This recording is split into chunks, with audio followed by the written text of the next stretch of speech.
Bueno, vamos a dar inicio a la defensa de Cristina Revelo Piedra, correspondiente a la maestría de agronegocios. Cris, cuando vos quieras, tenés media hora más o menos, aproximadamente, para la presentación. Luego de la presentación vamos a dejar abierto una serie de temas, únicamente porque de los jurados, ¿sí? Ninguno de los que del resto que estamos aquí podemos tener algún contacto contigo obviamente, hasta que la tesis, hasta que la defensa finalice. Así que Perfecto. cuando vos quieras, comenzás. Bueno, entonces voy a comenzar. Buenos días con todos y muchas gracias por tomarse el tiempo de revisar mi tesis y de darme sus comentarios y bueno, de todo. Voy a comenzar con la presentación, entonces la voy a compartir para poder comenzar. No sé si ahí todos la ven bien. ¿Podemos comenzar? Perfecto. Sí. Muchas gracias. Listo. Entonces, como ya lo dijo Sebastián, mi nombre es Cristina Revelo y el tema de mi tesis es la estructura, estrategia y cultura de las pymes agroalimentarias en el Cantón Mejía, Pichincha, Ecuador. Como para tener claro un poco de qué se va a llevar en esta defensa, está este pequeño índice. Vamos a hablar primero sobre la introducción, el planteamiento del problema, los objetivos, el marco teórico de la tesis, la metodología y los resultados basados en los tres pilares principales de este estudio: la estrategia, la cultura y la estructura empresarial. Luego pasaremos a la discusión de resultados y, por último, las conclusiones. En cuanto al planteamiento del problema, puedo empezar diciendo que a nivel global, las pymes son el motor de crecimiento y desarrollo de la economía mundial. En Latinoamérica, las pymes representan el 50% de los puestos de trabajo, el 90% del tejido empresarial y el 28% del PBI. Si comparamos el PBI de Latinoamérica con el PBI de otros continentes, como por ejemplo Europa, donde el aporte de las pymes es del 60%, podemos deducir claramente que existe una brecha en la productividad en la región y un rezago en la capacidad exportadora. En los últimos 30 años, los cambios en el entorno organizacional se han acelerado de manera imparable, lo cual ha generado perturbaciones permanentes para las organizaciones. Perturbaciones como la globalización, que te exige una generación de valor y satisfacción al consumidor más allá de las diferencias climatológicas, demográficas, económicas en muchos casos, es una de las principales perturbaciones. Por otro lado, tenemos la apertura comercial, que te exige eficiencia y competitividad en mercados regidos por la oferta y la demanda. La inestabilidad política y económica que se presenta en varios países de la región opaca la visión de las empresas porque limita la proyección a mediano y largo plazo. El desarrollo de las TICs creciente ha generado una sustitución de las redes tradicionales, incrementando las redes digitales. La volatilidad en los ingresos agrícolas, del cual es muy importante nombrar debido a que en Latinoamérica la mayoría de empresas pertenecen a este rubro, genera cambios en los riesgos tradicionales de mercado, en la colocación de los precios, en la aparición de subsidios, de impuestos, y los riesgos climáticos son parte de las perturbaciones permanentes a las cuales se enfrentan las empresas. Esta sociedad actual que se mueve velozmente se ha denominado la sociedad del conocimiento, y esta, junto con la velocidad en la que las tendencias van modificándose, ha generado una alta tasa de mortalidad en pymes.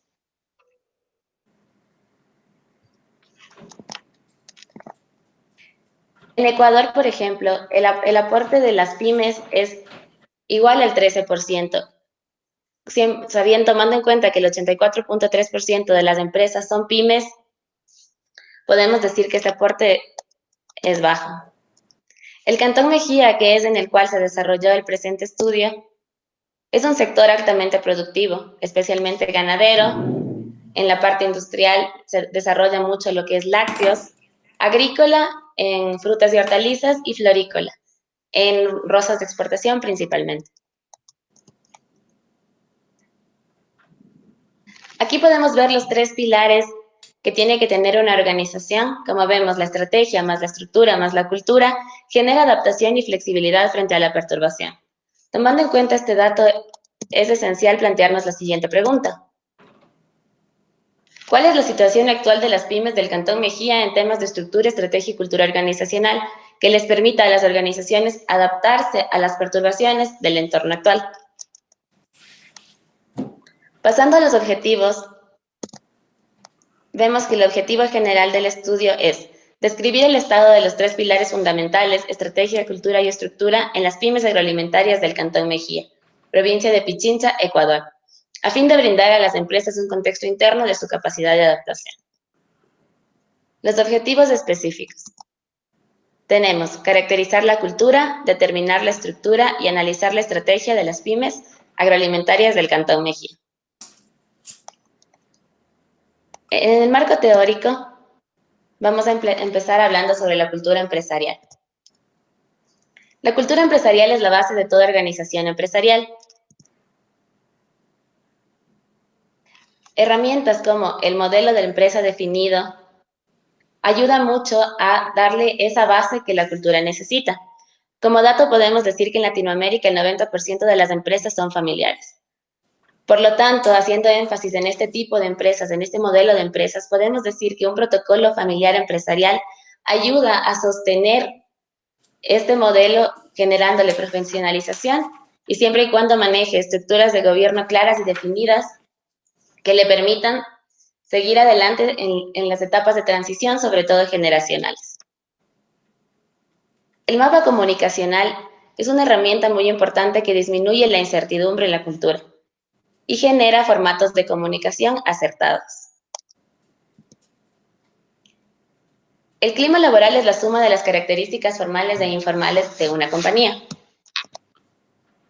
Y la medición del desempeño del personal es muy importante porque nos permite una correcta administración de los recursos humanos, generando sistemas de medición exitosos para la empresa. En el campo de la estructura empresarial, podemos decir que es la columna vertebral que le genera flexibilidad a las organizaciones. Herramientas como el organigrama, la descripción de los puestos de trabajo, selección y contratación adecuada, esquemas de remuneración estructurado, procedimientos internos escritos y definidos, son herramientas positivas para la estructura. En el pilar estrategia empresarial, podemos decir que la estrategia es el orden a seguir para alcanzar los objetivos. Las estrategias se formulan y se implementan. Es una suma de ambas cosas. Herramientas que ayudan a plantear estrategias de forma adecuada son el plan estratégico o plan de negocios, tomando en cuenta que el plan estratégico está sostenido por el plan de negocios. Conocimiento del flujo de caja o cash flow, que permite conocer la liquidez de las empresas, el cuadro de resultados económico y financieros, relacionamiento positivo con proveedores o con clientes, son herramientas que brindan la posibilidad de generar estrategias claras al momento de hacer algún tipo de planeamiento. En la metodología podemos decir que el método de análisis que se utilizó en el presente estudio es estadístico descriptivo bajo una corriente de estudio fenomenológico. Y se hizo en general una comparación entre la situación actual de las pymes del Cantón Mejía versus el modelo de estructura empresarial de C.R. Castica en su libro Reestructurando Empresas. Se realizaron 100 encuestas a pymes del sector agroalimentario del Cantón Mejía y el modelo de encuesta está basado en una encuesta que se realizó ya en Argentina en varias provincias del país. Los resultados del presente estudio están expresados en porcentajes. En cuanto a las entrevistas que se realizaron, se habló con decanos, jefes, directivos del sector agroalimentario, tomando en cuenta, por ejemplo, en decanos, el magíster Pablo Moncayo, que es el decano de la Universidad de las Américas de la carrera de agroindustria, Pablo Arosemena Marriott, que es el presidente de la Cámara de Comercio de Ecuador, y directivos de la Municipalidad del Cantón Mejía. Y fuentes bibliográficas. Las variables e indicadores de evaluación a partir de objetivos que se manejan en el presente estudio son los siguientes. Tomando como eje conceptual la cultura, la estructura y la estrategia, podemos decir que las variables a analizar en el presente estudio son el modelo empresarial, el mapa comunicacional, la medición del clima laboral, el formato de comunicación formal y la medición del desempeño personal. Eso en cuanto a la cultura.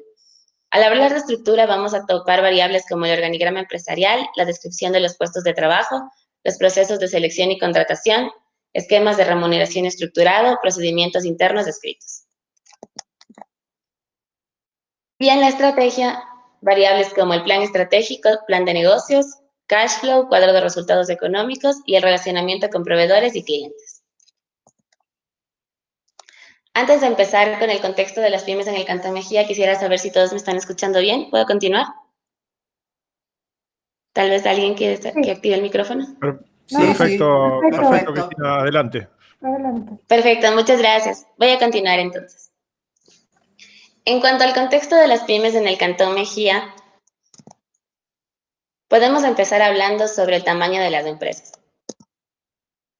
El presente estudio arrojó que el 85% de las empresas son micro o pequeñas empresas, el 10% medianas y el 5% grandes.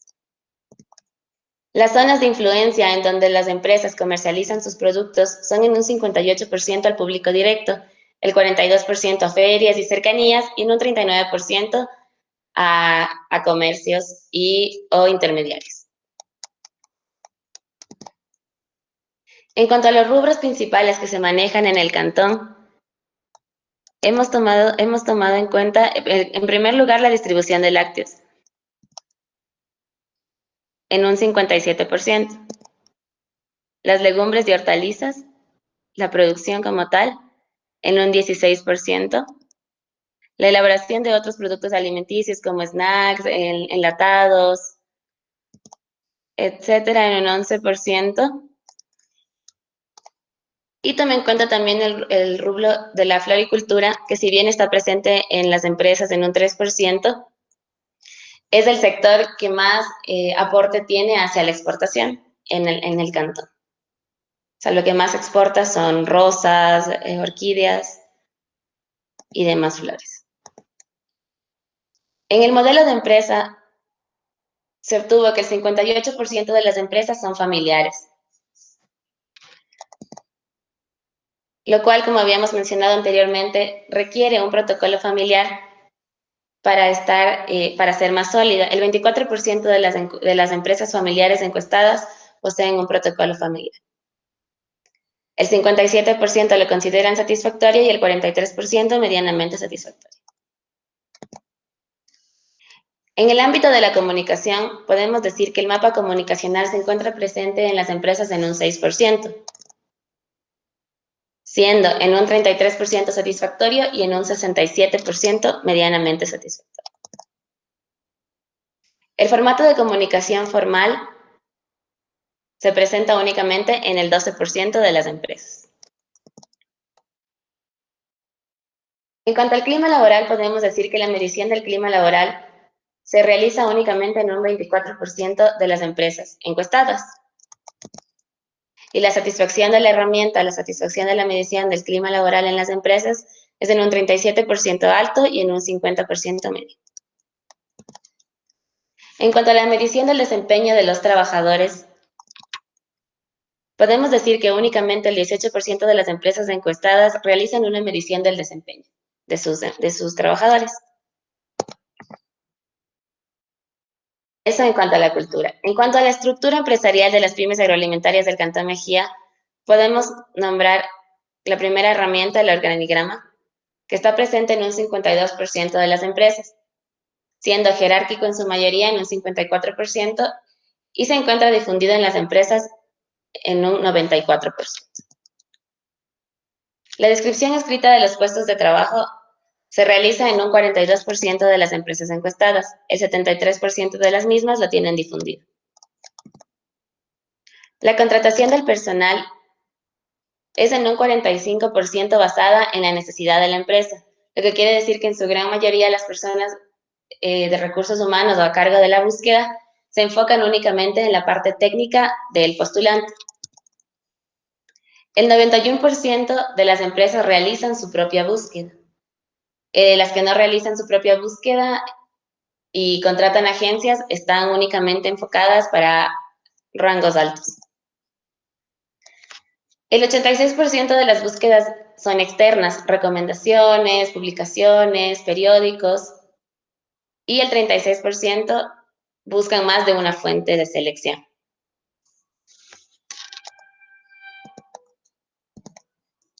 El esquema de remuneración estructurado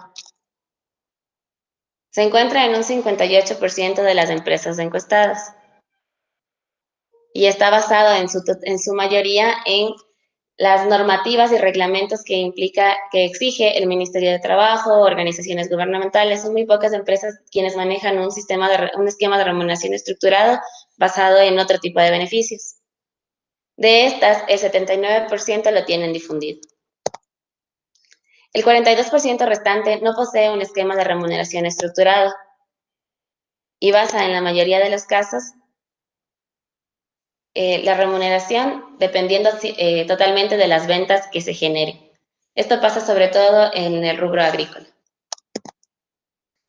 Los procedimientos internos de las empresas. El 32% de empresas encuestadas poseen procedimientos internos. Y de este 32%, el 36% de las empresas realizan mediciones o un seguimiento de desempeño de los procedimientos internos. En cuanto a la estrategia, podemos comenzar con el plan estratégico o plan de negocios. El 42% de las empresas poseen un plan estratégico o plan de negocios. Y la implementación de los objetivos del plan ha sido en un 21% alto, en un 72% siendo mayoría medio y en un 7% bajo.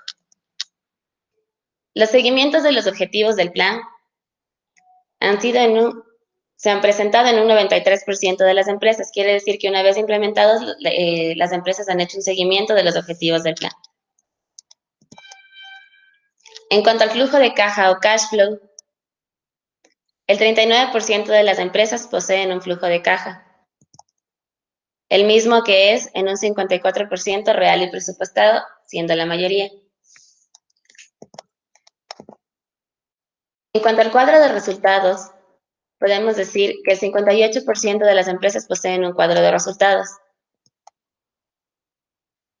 siendo el cuadro de resultados real el que predomina en este estudio. El relacionamiento positivo de las empresas con los proveedores ha sido positivo en un 52% y el relacionamiento positivo de las empresas con los clientes ha sido positivo en un 64%. Cabe mencionar que si bien en esta pregunta las empresas respondieron de manera afirmativa, en su mayoría fueron muy pocas quienes lograron enumerar herramientas y estrategias que ellos toman para hacer este tipo de evaluaciones. Está más basado en la percepción. ¿Me escuchan bien? Voy a continuar con la discusión de los resultados. No sé si todos me escuchen bien. Sí, te escucho perfecto. Sí, Cristina. Muchas gracias. Bueno, para continuar con la discusión de los resultados, podemos comenzar diciendo que tomando en cuenta el tamaño, las zonas de influencia y los rubros en donde se desenvuelven las empresas encuestadas, la competencia que enfrentan entre ellas es muy alta, pues pertenecen a los mismos rubros y los canales de distribución son cercanos y muy similares. Si analizamos un poco la teoría, la bibliografía y todo lo recapitulado en este trabajo, podemos tomar en cuenta definiciones muy importantes como valor agregado, ventajas competitivas y negocios de especialidades, que pueden generar una diferenciación en estas empresas, haciendo el entorno un poco más llevadero. Me atrevo también a hablar sobre asociatividad, lo cual sería muy interesante en esta zona. El hecho de que las empresas familiares, ya tocando un poco los puntos de la cultura empresarial, sean mayoría, ha permitido que en varios aspectos se pueda trascender y mantener en ámbitos productivos la cultura y la tradición del lugar. pues existen muchos productos que son propios de la zona y se realizan y se comercializan de manera tradicional. Pero también esto podría llegar a ser una desventaja si no se comunica adecuadamente al momento de tratar de incluir estrategias en la región. Valores como justicia y equidad tienen que predominar en la alta dirección de las empresas, sobre todo si existe el deseo de transmitir progreso entre una generación y otra, pues está claramente comprobado que los cambios generacionales son los que generan mayores impactos y mortalidad en pymes del tipo familiar. La incertidumbre dentro de las pymes es elevada al momento de generar comunicación externa o interna, pues la misma puede aparecer desde cualquier punto de la operación, generando en muchos casos poco interés del personal operativo, uso inadecuado de la información y falta de respaldo por la alta dirección. Serra y Castica mencionan que los canales de la comunicación tienen que ser adecuados, si es que se busca generar estrategias de éxito. Estos canales tienen que estar previamente seleccionados, formalizados y difundidos si es que se busca un impacto positivo al momento de plantear una estrategia o algún tipo de modificación dentro de la organización.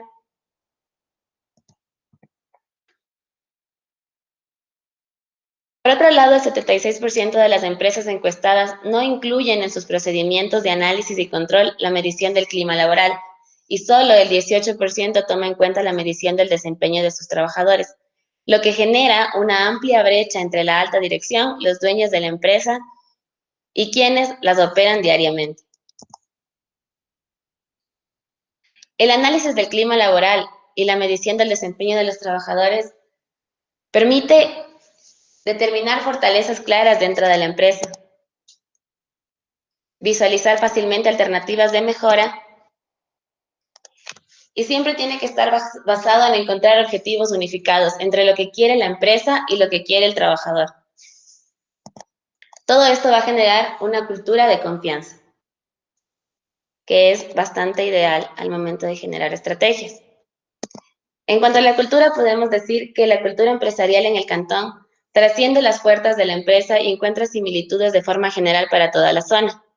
Aquellas empresas que poseen procedimientos claros, formalizados y correctamente implementados, ya sea por estrategias de crecimiento, por respuestas ante el mercado o por requerimientos de los canales de distribución, tienden a generar una cultura más abierta y colaborativa hacia el exterior.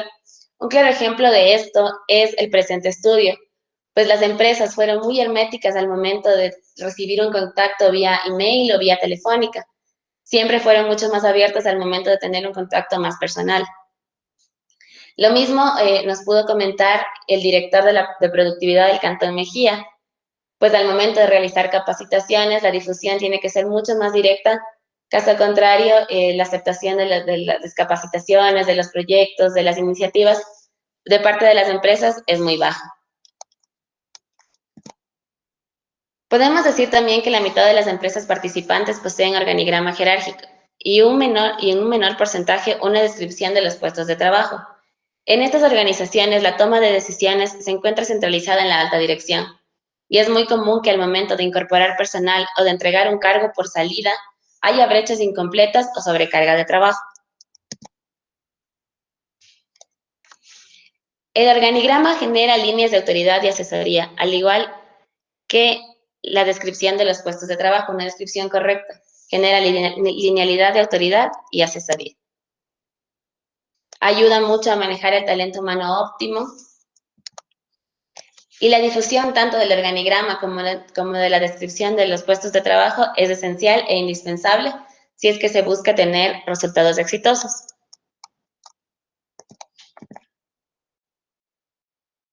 Podemos continuar diciendo que el 91% de las búsquedas que realizan las empresas encuestadas está a cargo del Departamento de Recursos Humanos. La búsqueda externa destaca por sobre la búsqueda interna y solo el 58% de las empresas poseen sistemas de remuneración estructurados y la aplicación de procedimientos internos es baja. Estas estadísticas podrían explicar la constante rotación del personal que se suscita en ciertas empresas por desmotivación debido a la falta de oportunidades y a un entorno desigual. Serra y Castica comentan que es indispensable priorizar la búsqueda interna y solo si es que no es efectiva, pasar a una búsqueda externa, porque esto genera igualdad en las personas y una sensación de crecimiento.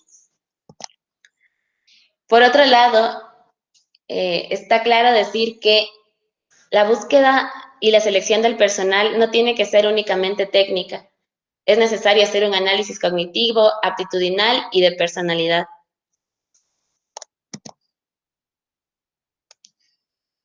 En el caso de la remuneración estructurada, el tener esta estructura genera equidad entre lo que se requiere de forma interna para la empresa, la igualdad dentro de la empresa y una competitividad externa. Y en cuanto a lo que hace referencia a los procedimientos internos, son muy importantes, pues generan mecanismos de control dentro de la organización.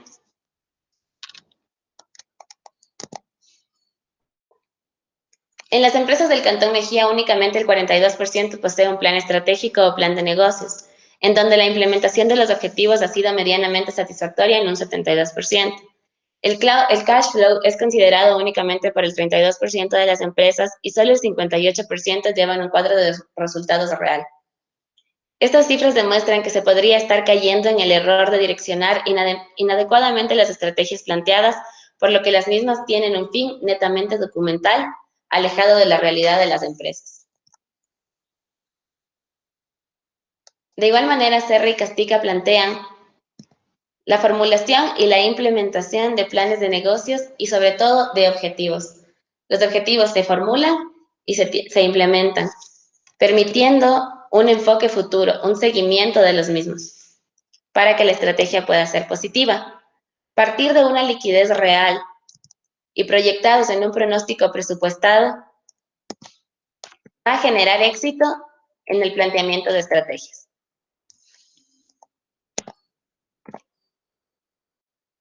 El análisis de la relación que llevan las empresas con sus proveedores en el Cantón Mejía es del 54% y con sus clientes poco más de un 60%, por lo que es evidente que existe una preferencia en conocer lo que siente el cliente más que el nexo generado con los proveedores. Al topar el punto de los proveedores, es importante hablar sobre asociatividad, pues los proveedores generan la eficiencia en la cadena de suministros, o sea, una correcta selección de proveedores, un correcto manejo de proveedores. Las estructuras de gobernanza tienen que estar claramente definidas, ya sean contratos, acuerdos, tienen que ser claros y permitir la asociatividad que se espera para tener una respuesta más rápida al momento de plantear una estrategia de parte de los proveedores. Los datos con los que se analiza el relacionamiento tanto con proveedores como con clientes tienen que ser claros y medibles.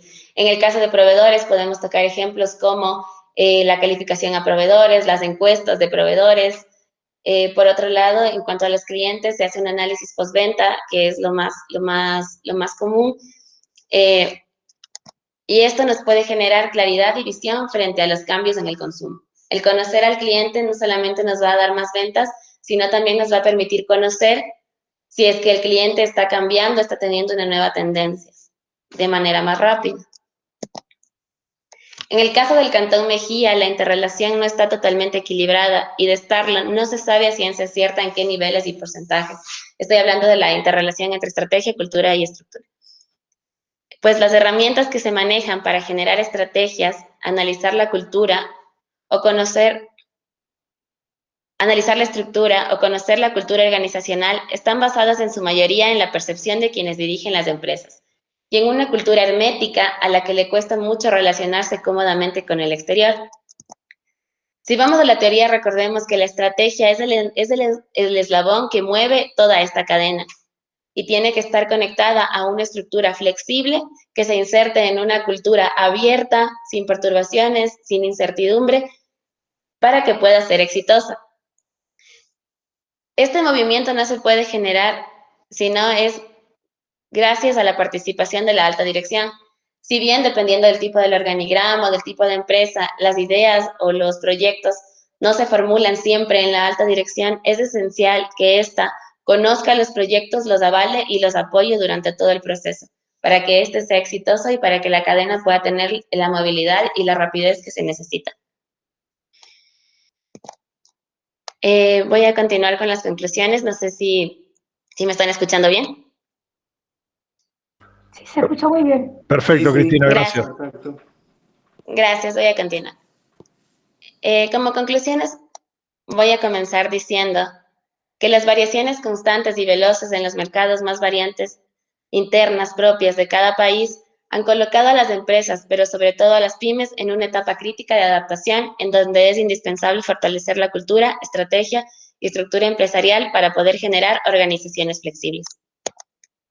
Como segundo punto, podemos concluir que los resultados del presente estudio demuestran con claridad la poca linealidad que existe entre los tres pilares fundamentales, estrategia, cultura y estructura, de las pymes en el Cantón Mejía, pues las variables que permiten obtener resultados medibles del desempeño de cada uno de los pilares se encuentran implementadas en menos de la mitad de las empresas encuestadas y con un grado de satisfacción, en su mayoría medio. En cuanto a la cultura, podemos decir que las pymes agroalimentarias del Cantón Mejía son representadas por modelos familiares.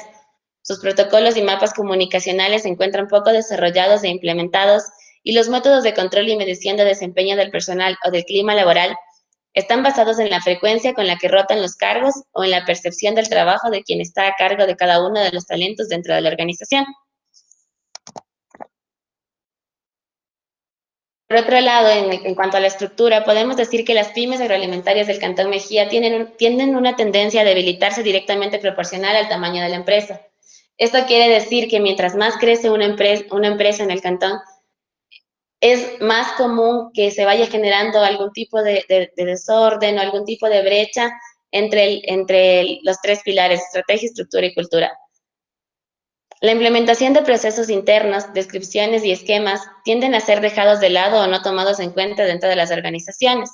Los pocos aciertos en selección del personal, esquemas remunerativos, descripción de procedimientos internos y en métodos para una adecuada comunicación dentro de la organización generan desmotivación y desequilibrio dentro de la estructura vigente. Podemos concluir también que el desarrollo de estrategias satisfactorias basadas en objetivos medibles con un control de los recursos de activos, cash flow y resultados obtenidos y esperados económicamente, con proveedores aliados y basadas principalmente en las necesidades del cliente, tiene un control e implementación por debajo de la media en el Cantón Mejía, con un grado de satisfacción bajo. La falta de capacitación dentro de las organizaciones en temas estructurales se hace mucho más evidente en el pilar de las estrategias, lo cual debilita completamente la estructura. En esta parte voy a hablar sobre las consideraciones que yo he tomado en cuenta después de haber realizado este presente estudio. Se considera importante para próximos estudios ampliar el rango de investigación de las empresas encuestadas y detallarlas en otros rubros o zonas geográficas de influencia, pues sería importante conocer si el mismo rubro en otras zonas está teniendo la misma respuesta o si es únicamente en el Cantón Mejía. Por otro lado, se recomienda determinar un perfil de liderazgo de quienes dirigen las organizaciones.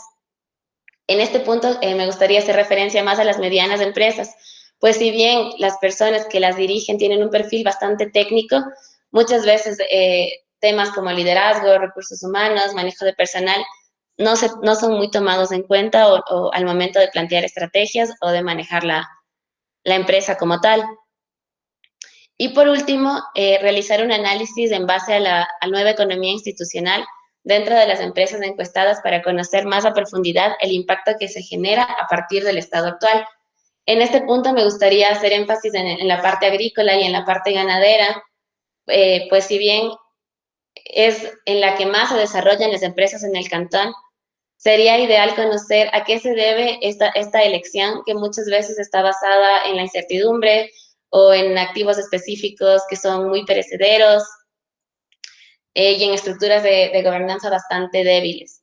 Entonces yo creo que esto nos podría dar una claridad y nos podría dar opciones a largo plazo para que estos tres pilares puedan ser fortalecidos dentro de las empresas. Y a corto o mediano plazo, me gustaría citar que existen capacitaciones que muchas veces no externas, sino propias de la Municipalidad de Mejía, para que las empresas puedan acercarse a ellos y e ir generando nuevas ideas, nuevas estrategias, nuevos conocimientos y tomándolos en cuenta siempre y cuando los implementen de manera positiva. Y bueno, con eso quiero cerrar. Les agradezco mucho por su atención y voy a dar paso a las preguntas. Bueno, gracias Cristina. Sí, abrimos el espacio para preguntas, así que, bueno, Carlos, Mariana, Pablo, bueno, será cuestión de organizar, de organizarnos. No sé si quieren arrancar, a disposición. Bueno, ¿arranco yo entonces? Sí. Dale. Perfecto.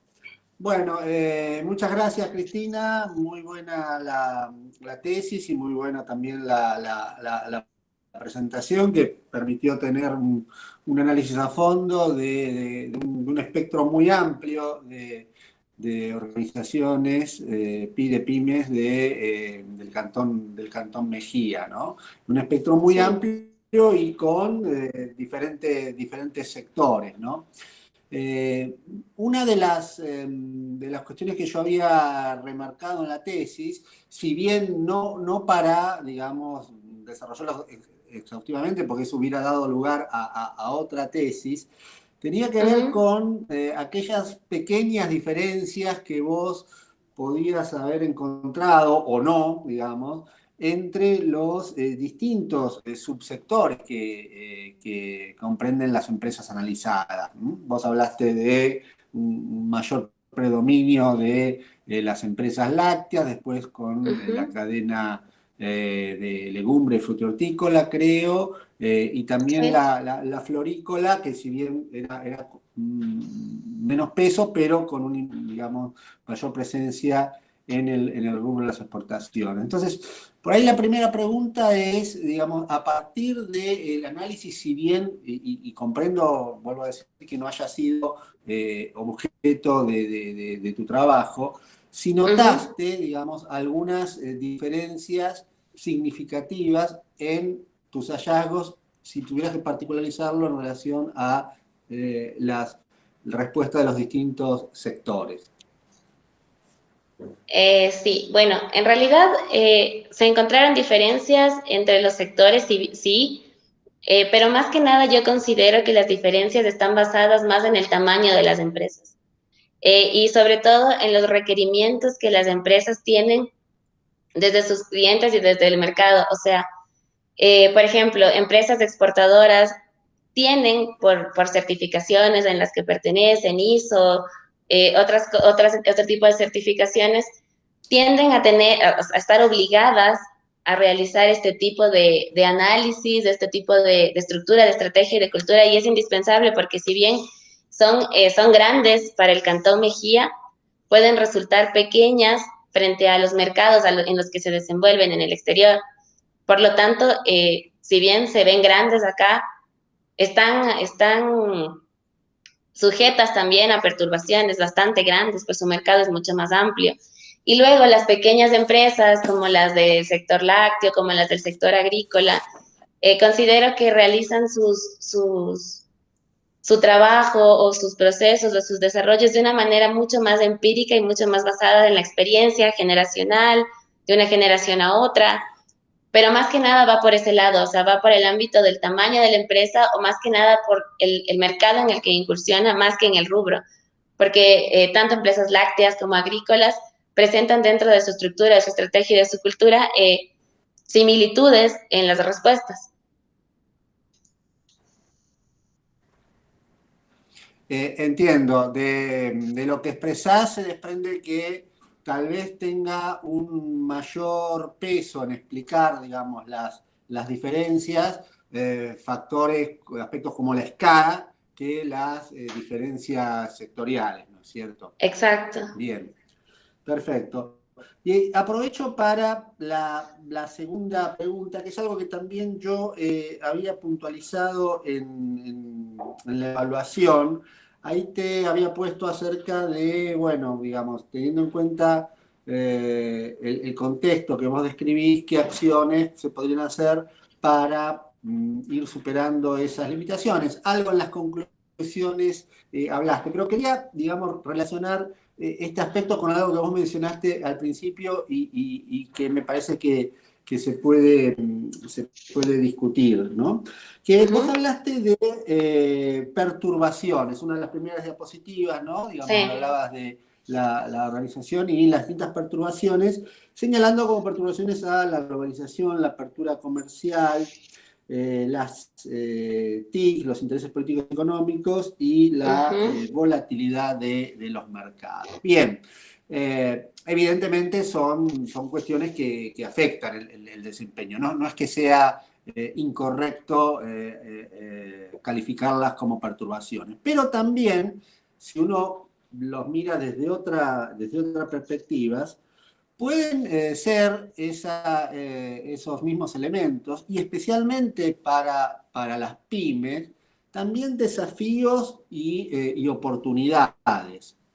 Esto es importante, me parece a mí, porque, y quería compartir a ver con vos cuál era tu impresión, porque si yo lo veo como perturbaciones, evidentemente yo a una perturbación tengo que hacerle frente y tengo que generar una estrategia o resistencial o a lo sumo de, llamémosle, control de daño, ¿no? Cómo evitar que esa perturbación me afecte.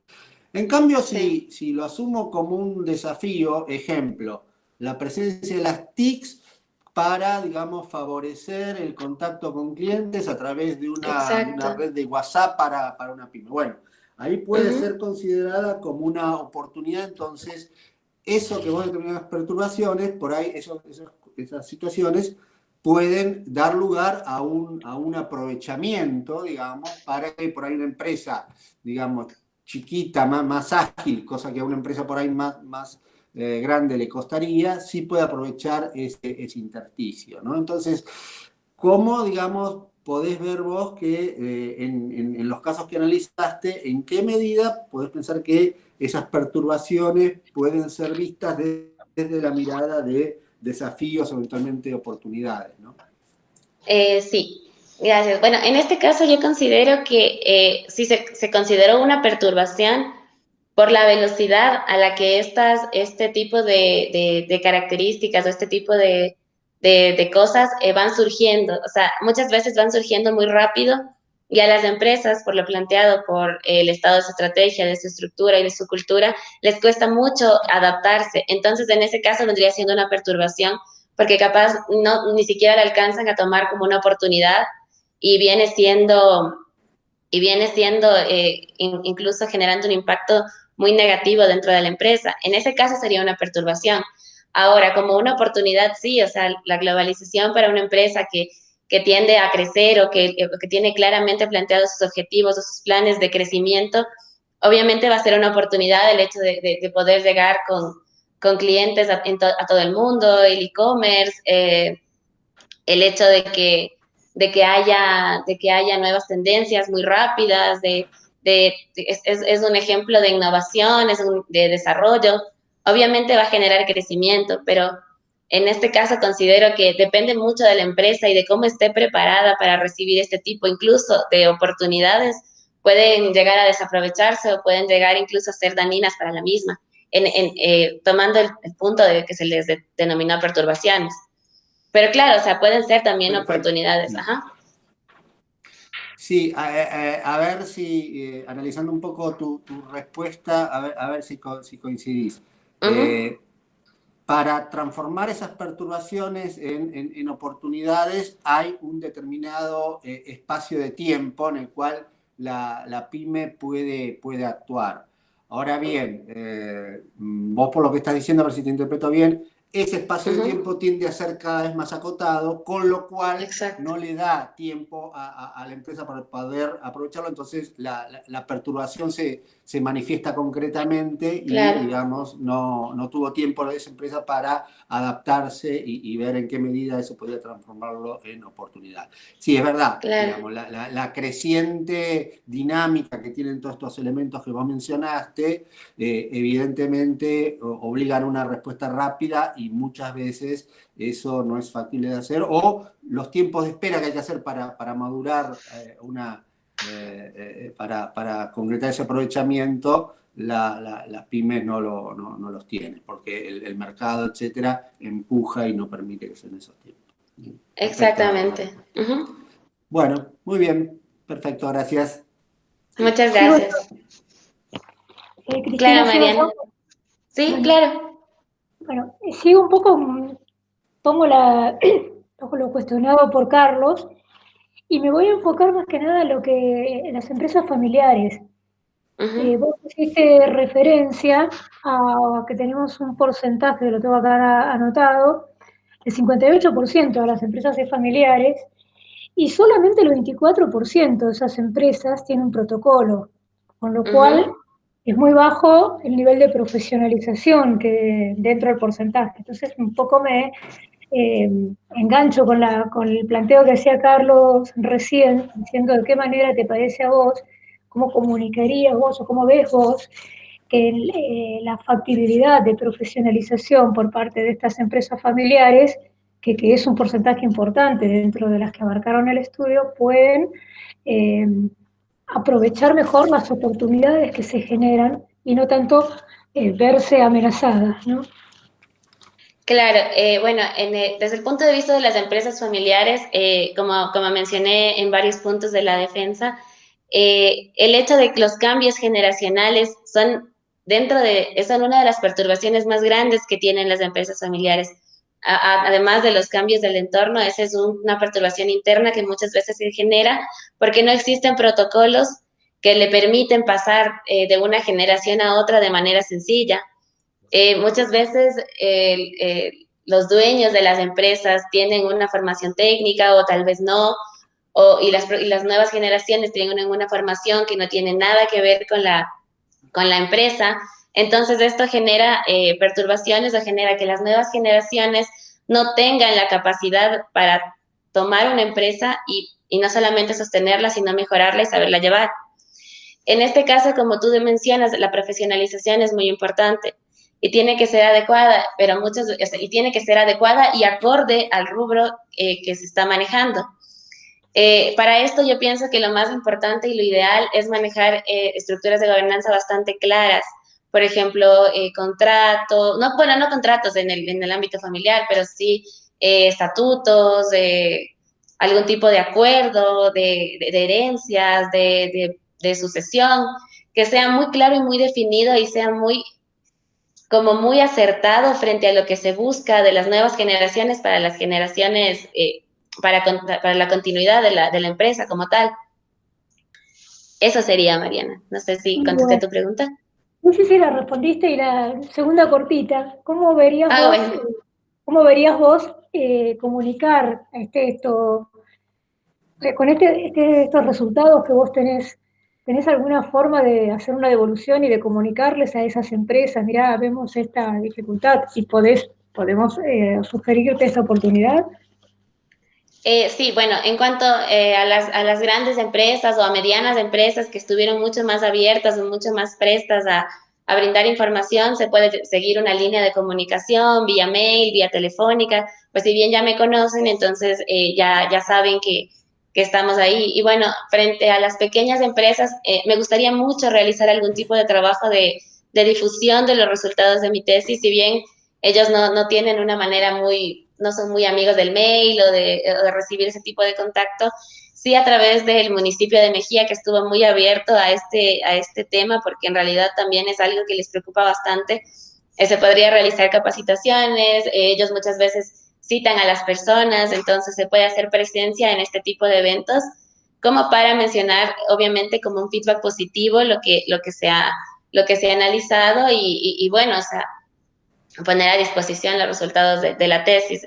Esos serían los canales en los que yo podría acercarme, digamos, a las empresas y a los encuestados. Sí. Muy bien, muchas gracias. Gracias, Mariana. No sé quién. Yo, Sí. ¿cómo andas? Bien, che, te felicito, me gustó mucho tu presentación, muy clara, cumplió en muy buena medida el objetivo general planteado y los específicos al principio de tu presentación. Yo quisiera retomar una de las preguntas que hizo Mariana, la primera, respecto con respecto a la estructura familiar del 70% de los casos que vos analizaste. Si pensás que en realidad hay que profesionalizar la estructura familiar tal cual está, o en realidad salir a buscar o a contratar o a que se gerencie una administración profesionalizada. De acuerdo a lo que vos estuviste indagando a través de estas encuestas, de estas entrevistas, ¿qué pensás que es mejor? ¿Profesionalizar a los miembros de la familia de alguna manera o profesionalizar la administración de la empresa? Bueno, en realidad lo ideal sería profesionalizar la administración de la empresa. Si bien muchas empresas están de una generación a otra preparando a las nuevas generaciones, en ese caso sería ideal, o sea, ese profesionalismo, ¿no? Que la secuencia siga por una persona que tenga la capacidad de llevar adelante la empresa y hacerla crecer. Considero que en el caso de Mejía, digamos que se quiere hacer a la brevedad, o ciertas empresas que si bien no tienen un protocolo claro y están generando brechas entre una generación y otra, sí sería muy importante y digamos a corto plazo el contratar a una persona externa capacitada, si bien no sé si para gerenciar, pero por lo menos para asesorar, sería ideal. Por eso, a eso me refería, porque a veces necesitas una generación para poder encontrar quien pueda administrar de manera profesional una empresa, o años poder llevarlo a esa capacitación. Entonces, quizás, si bien la propuesta está buenísimo de esto de un protocolo y de poder brindar herramientas a la familia para hacer esta transición de manera ordenada y que la empresa siga en el tiempo funcionando, muchas veces en realidad lo que se requiere es profesionalizar la administración del negocio más que profesionalizar a los miembros de la familia, o hacerla de manera concomitante las dos cosas.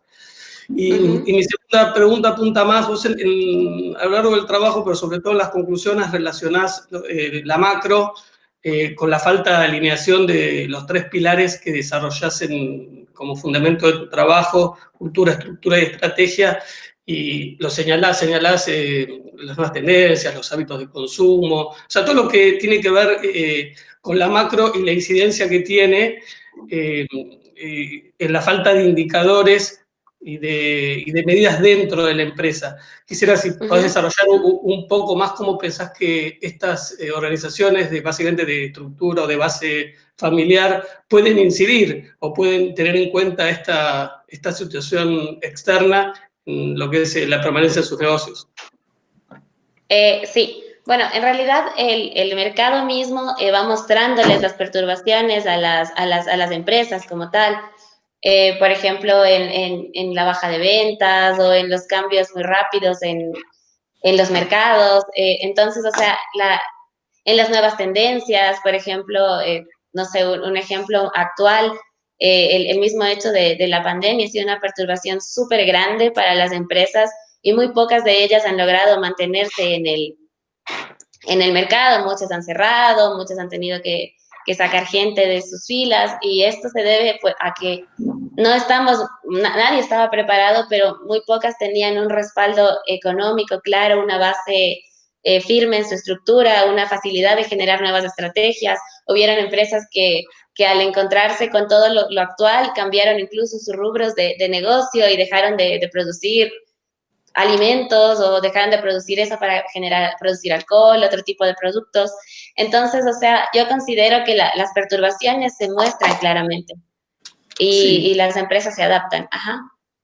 No, clarísimo, en realidad apuntaba básicamente a eso. En la macro uno no puede incidir precisamente porque es macro, lo que tiene que hacer es generar las condiciones dentro de su empresa, prestando atención a la macro, generar sus diferenciales para estar atento a lo que está pasando, pero no tiene incidencia. O sea, vos en las conclusiones lo señalás como que tiene incidencia en la estructura de la empresa. Yo coincido con vos, pero es relativo. Yo pienso que la mayor incidencia que tiene o las perturbaciones se dan dentro de la empresa, y muchas veces a lo que vos decís, la falta de estructura, la falta de generar o escasos diferenciales.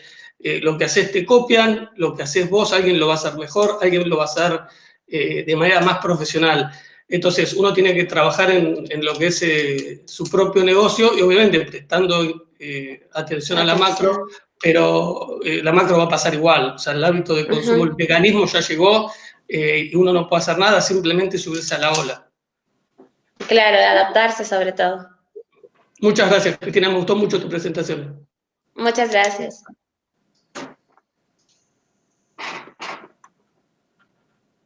¿Alguna pregunta más? Carlos, Mariana. No, está bien. No, perfecto. Bueno. Yo, Sebastián, si me permitís un segundo, voy a hacer una pregunta. No, pero no voy a hacer una pregunta. ¿No? ¿Nada? Bueno. Ni siquiera felicitarla a Cristina porque nada, después. Le tocó... Nada. Me congelo. Sí, tenés que esperar. Gracias, Gustavo. Nada. Después de felicitar, ahora no. Gracias. ¿Está por ahí, Caro? ¿O la perdí a Caro? No, debe estar por ahí. No, estoy acá. Ayúdame ahora. Ahora nos tenemos que ir todos. Se tienen que ir todos. Gustavo Madoni hace el cierre formal para todos los que nos están mirando en directo. Perfecto. Y sí, después luego se va Cristina y Gustavo Napolitano. Bueno, perfecto. Y quedaríamos nosotros, bueno, Hernán también se tendría que ir. La idea es que quede el jurado nada más para deliberar y ahí ya dejamos de transmitir y dejamos de grabar porque esa parte es privada. Perfecto. Dale, excelente. Bueno, muy bien, muchas gracias. Gustavo. Bueno, simplemente quiero en primer lugar felicitar a Cristina, que llegó a esta instancia.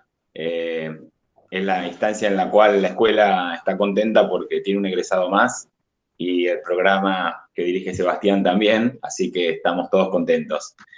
Cristina, te quiero pedir disculpas si por el tema de la pandemia y la cuarentena hubo alguna demora respecto a lo previsto, pero tuvimos que ir adecuando todos los protocolos tanto de distanciamiento primero, después de ya no poder ir a la facultad, y todo eso generó una demora.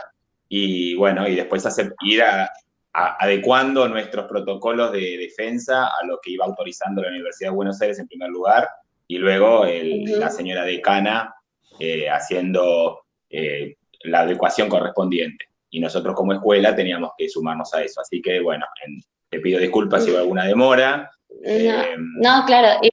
Yo quiero acotar, discúlpame que te interrumpa, porque en realidad ha sido todo muy rápido dentro de todo lo que implica, y agradecer sobre todo a Sebastián, que estuvo siempre muy pendiente y muy presente desde que empecé la tesis, desde que empecé la maestría como tal. Ha sido en realidad muy, muy placentero para mí y me sentí siempre muy cómoda, así es que gracias a Sebastián, a Pamela, a todos. Bueno, eso de mi parte. Te dejo continuar, muchas gracias. No, bueno, gracias, Cristina. Gracias, Cristina. Y la escuela siempre trata a todo el personal de la escuela, tanto docentes como no docentes, los tutores, los directores de cursos y el personal no docente, siempre trata de hacerlo mejor, siempre preservando la calidad de las tesis y también entendiendo las problemáticas de cada uno de los alumnos. En ese sentido, quiero agradecer nuevamente públicamente también a Sebastián y a Gustavo, que fueron los miembros del comité, y a vos agradecerte también por haber elegido a nuestra escuela para tu formación. Obviamente también a todos los evaluadores que hoy estuvieron escuchándote y haciéndote preguntas para seguir mejorando la calidad del producto, ya tanto en la parte de la evaluación del manuscrito como también hoy seguramente te habrán aportado información valiosa o te habrán hecho pensar sobre tu propia información y razonar y interpretar todo lo que vos pudiste recopilar. Espero que sea para provecho para vos, para tu vida profesional y en donde vos te estás desempeñando, ¿no es cierto? Toda esta formación que has adquirido. La escuela también siempre está abierta para la instancia que vos quieras completar tu formación de posgrado con un doctorado. Y bueno, y finalmente, además de, bueno, agradezco a todos los que pudieron llegar hasta esta fecha, incluso el personal no docente de la escuela, con todo este tema de las conexiones, hace un esfuerzo muy importante y por suerte ha salido muy bien hoy, no ha habido interrupciones, sacando la tuya primera, pero no pasó nada, y se te escuchó muy bien, se te dio muy bien, la presentación fue también muy prolija en los tiempos, en todo. Así que bueno, dicho esto, me despido y dejo tranquilos a deliberar al comité evaluador. Bueno, mucha suerte, Cristina, ¿eh? Muchas gracias, ¿eh? Muchas gracias y gracias a todos por su tiempo y por sus comentarios. Gracias, hasta luego. Muy bien, hasta luego a todos. Gracias, Cristina, felicitaciones.